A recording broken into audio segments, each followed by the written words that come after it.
Well, House Speaker Paul Ryan endorsed Donald Trump this week, although many say it's not a full-throated endorsement. Other Republicans aren't so sure. The Never Trump movement remains alive and well.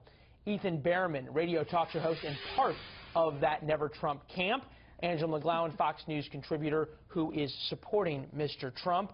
All right, Ethan, we'll let you take it away in the beginning here. Really? You guys are still at this?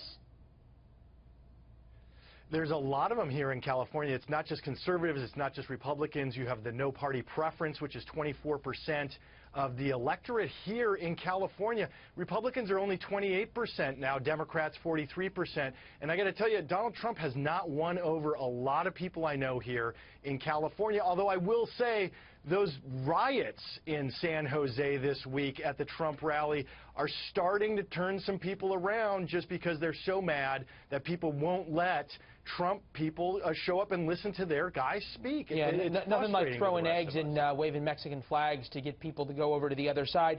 Angela, how much do you worry that Ethan's movement and this kind of still idea of a third-party candidate will just fracture the GOP? Well, as for Ethan's movement, that's what's great about America, the First Amendment. We have freedom of speech, so that's fine. I'm not worried about his movement, though. As for a third-party candidate, all I can do is remind people about Ross Perot, and that's when we first met the Clintons. It was because of an independent candidate in 1992 that defeated Bush and allowed Bill Clinton to win. So, yes, I am concerned about that. All right, so Ethan, what is the end game here? Is the idea to try to push Donald Trump in a certain direction? Is it to, say, effectively play out Angela's logic, give the election to Hillary, which I'm guessing you don't want to do? Or are you going to try to split the Electoral College, nobody gets 270, it goes to the House? What's the real, tangible, deliverable end game?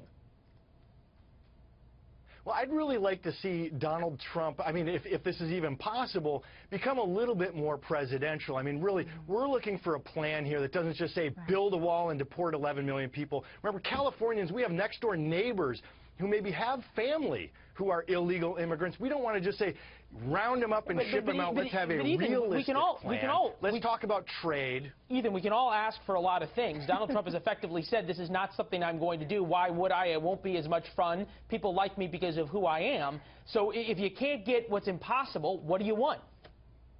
Well, and I think, too, Leland... Well, I mean, then we start looking at people like Gary Johnson, though, is the issue. You know, because we want somebody who can lead us with ideas and not just, you know, shout whatever ideas off the top of his head to rile up a certain percentage of the electorate. Ethan, we're past that now. He's already got the nomination in the bag. Ethan, but I agree with you dealing with the immigration issue. I think that is, Leland, going to be a challenge for Donald Trump. If you remember, Reagan got a large percentage of Hispanics. He got a large percentage of that vote, Reagan Democrats. However, it was Governor Reardon with Prop 187 that caused Hispanics to go back Democratic. So I think that's going to be a challenge for Donald Trump in California, that issue.